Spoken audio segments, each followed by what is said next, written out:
यह है RS-28 सरमत।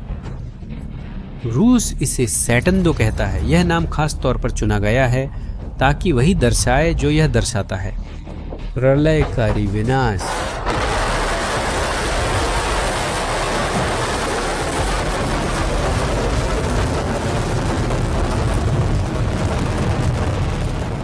दो 200 टन से भी ज्यादा वजन, ध्वनि की गति से 5 गुना ज्यादा हाइपरसोनिक स्पीड और यह 16 स्वतंत्र परमाणु वारहेड्स ले जाने में सक्षम है। इसकी मारक क्षमता पृथ्वी पर कोई भी जगह, सचमुच वॉशिंगटन, लंदन, पेरिस, कोई भी राजधानी इसकी पहुंच से बाहर नहीं है।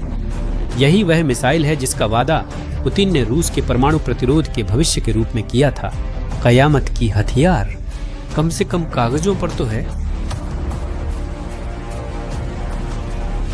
क्योंकि जब रूस ने दुनिया को यह साबित करने की कोशिश की कि सैटर्न 2 वाकई में काम करता है, तो वह एक आपदा बन गया। ऐसी आपदा जिसे पुतिन कभी नहीं चाहते कि आप जानें। और जानते हैं सबसे अजीब बात क्या है? यह सब सिर्फ एक मिसाइल परीक्षण के फेल होने से कहीं बड़ी बात से जुड़ा है। लेकिन इससे पहले कि मैं आपको यह बताऊं, आपको ठीक ठीक देखना होगा कि असल में हुआ क्या था। रूसी स्टेपी ओरेनबर्ग क्षेत्र, कैमरे चालू हैं। यह एक परीक्षण है जिसे रूस चाहता है कि दुनिया देखे। पुतिन को साबित करना है कि यह हथियार काम करता है। मिसाइल 200 टन धातु और जहरीले ईंधन के साथ ऊपर उठना शुरू करता है, जमीन छोड़ते हुए।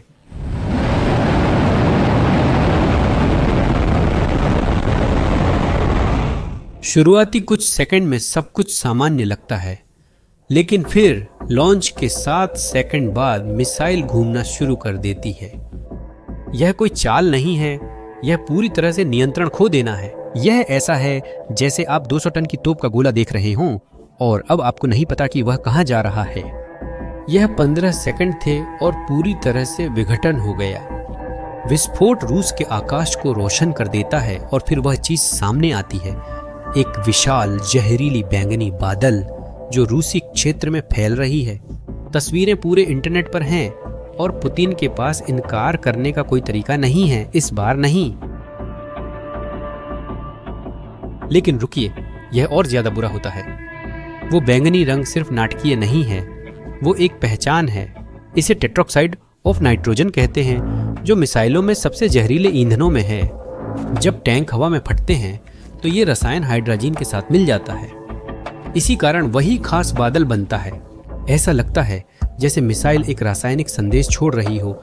हाँ, मैं सरमत हूँ। हाँ, मैंने अभी अभी विस्फोट किया है।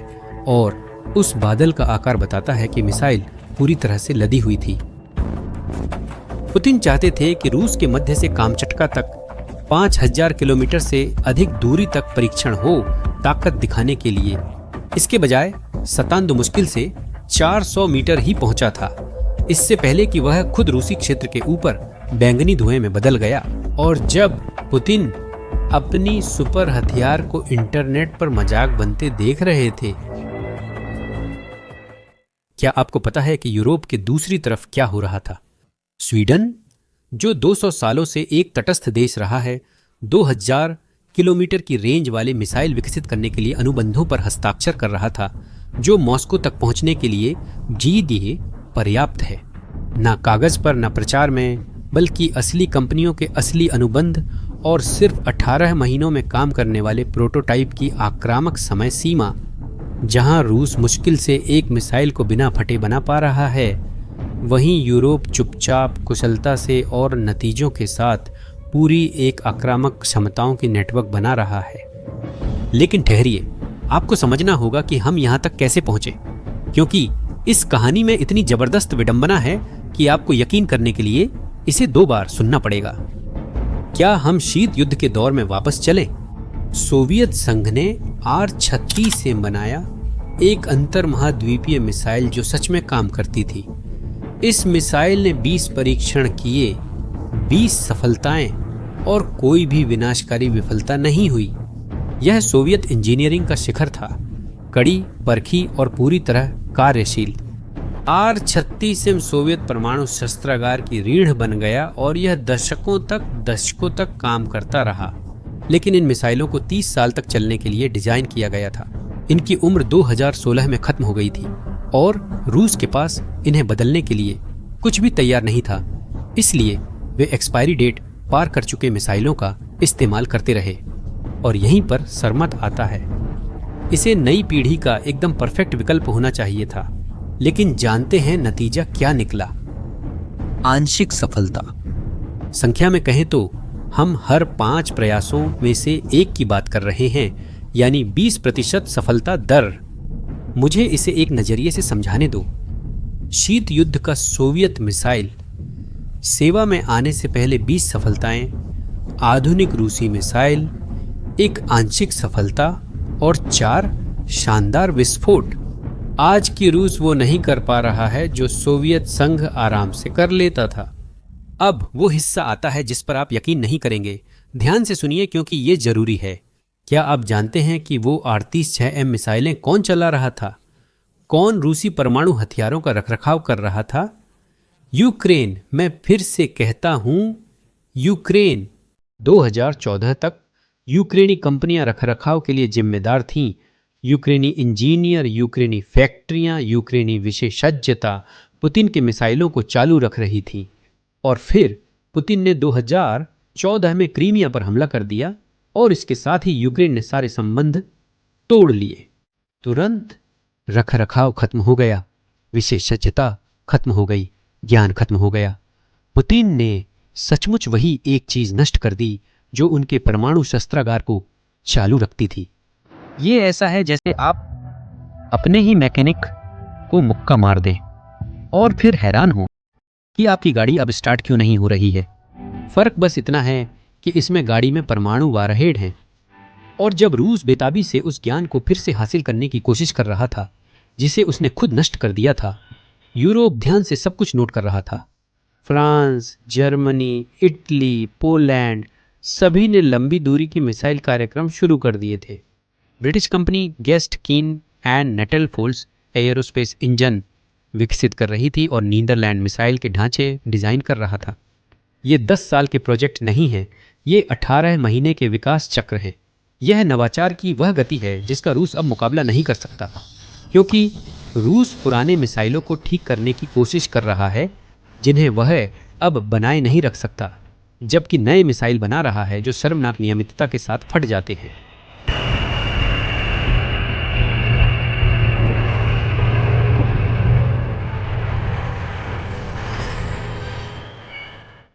और नवंबर 2025 पहली बार नहीं था। सितंबर 2024 में एक और सरमत, एक और विस्फोट। इस बार प्लेसेत्स्क के कॉस्मोड्रोम में एक लॉन्च साइलो को पूरी तरह से नष्ट कर दिया। सैटेलाइट तस्वीरें 60 मीटर की एक गड्ढा दिखाती हैं, एक गड्ढा जो बस पहले मौजूद नहीं था। कुछ महीने पहले वह साइलो पहले ऑपरेशनल सरमत्स का घर बनने के लिए तैयार किया गया था। अब वह जमीन में एक गड्ढा है और अभी तक उसे फिर से बनाया नहीं गया है। तो भले ही रूस एक सरमत को बिना फटे उड़ाने में कामयाब हो जाए, उसके पास उसे रखने के लिए जगह नहीं होगी। सोचिए इसका क्या मतलब है। रूस के पास परमाणु शस्त्रागार है जो 2 बातों पर निर्भर करता है। पहला, वे मिसाइल जिनकी मियाद लगभग 10 साल पहले खत्म हो चुकी है और जिनका उचित रखरखाव नहीं हो रहा।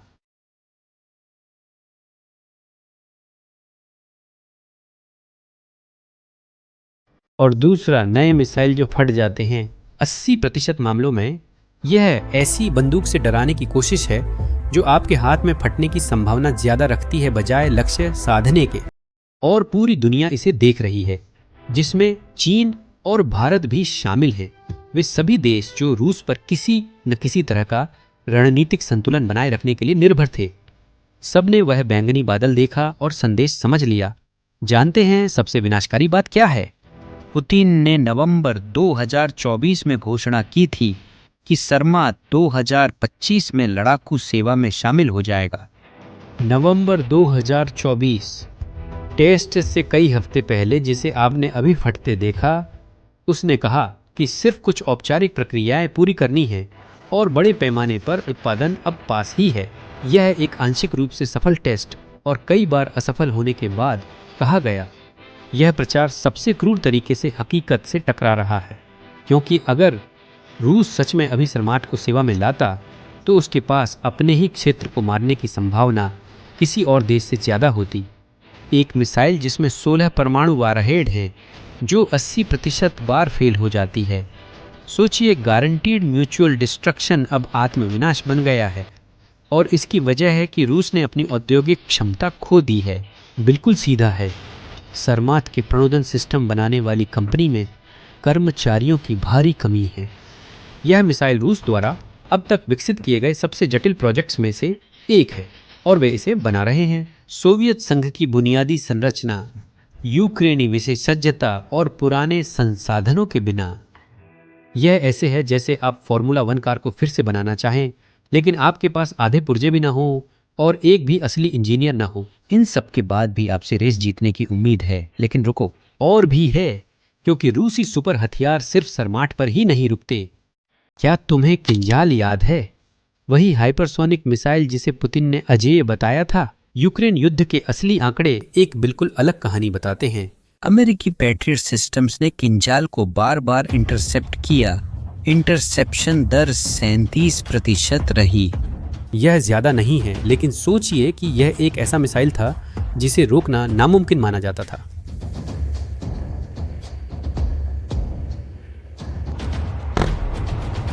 रूस ने सॉफ्टवेयर में बदलाव कर नई चालें, टर्मिनल्स और अचानक गोता लगाना जोड़ा। दर 6% गिरी। यह प्रभावशाली है ना? यूक्रेन ने एक इलेक्ट्रॉनिक युद्ध प्रणाली लीमा बनाई है।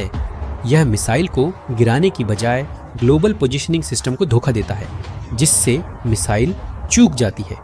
यह पूरी तरह से शतरंज जैसा है।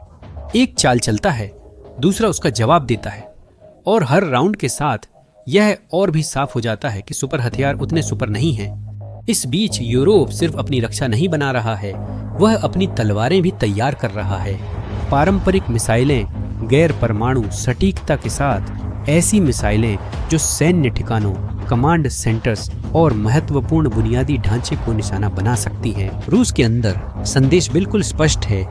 यूरोप अब सिर्फ अपनी रक्षा नहीं करेगा, अब उसके पास जवाब देने की क्षमता है, चोट पहुंचाने की, पुतिन को किसी भी धमकी से पहले 3 बार सोचने पर मजबूर करने की। और वे यह सब बिना किसी प्रचार के, बिना भड़काऊ भाषणों के, अनुबंधों के साथ, प्रोटोटाइप्स के साथ और परिणामों के साथ कर रहे हैं। जैसा कि आप देख सकते हैं, सैटर्न 2 वह हथियार होना चाहिए था जो दुनिया को रूस से डराए रखे। यह अंतिम प्रमाण कि मॉस्को अभी भी एक प्रासंगिक परमाणु महाशक्ति है। इसके बजाय यह एक गिरते हुए साम्राज्य का आदर्श प्रतीक बन गया। एक मिसाइल जो उड़ने से ज्यादा फटती है, एक वादा जो सचमुच धुएं में बदल जाता है। रूस के ऊपर वह बैंगनी बादल सिर्फ एक असफल परीक्षण का नतीजा नहीं है, वह एक युग के खत्म होने की भौतिक छवि है। वह युग जब रूस परमाणु धमकियों से डराने की ताकत रखता था, क्योंकि अब सबने देख लिया है। इस बीच उसके पड़ोसी चुपचाप, कुशलता से और सफलतापूर्वक हथियारों से लैस हो रहे हैं। अब मैं आपकी राय जानना चाहता हूँ। क्या आपको लगता है कि रूस आखिरकार सरमत को कामयाब बना पाएगा, या यह प्रोजेक्ट पूरी तरह से खत्म हो चुका है? अगर इस वीडियो ने आपको दिखाया है कि रूसी परमाणु धमकियों के पीछे असल में क्या हो रहा है, तो अपनी प्रतिक्रिया कमेंट्स में जरूर दें। इसे उस व्यक्ति के साथ साझा करें जिसे यह समझना जरूरी है, और ऐसी और विश्लेषणों के लिए चैनल को सब्सक्राइब करें। अगली बार तक के लिए अलविदा।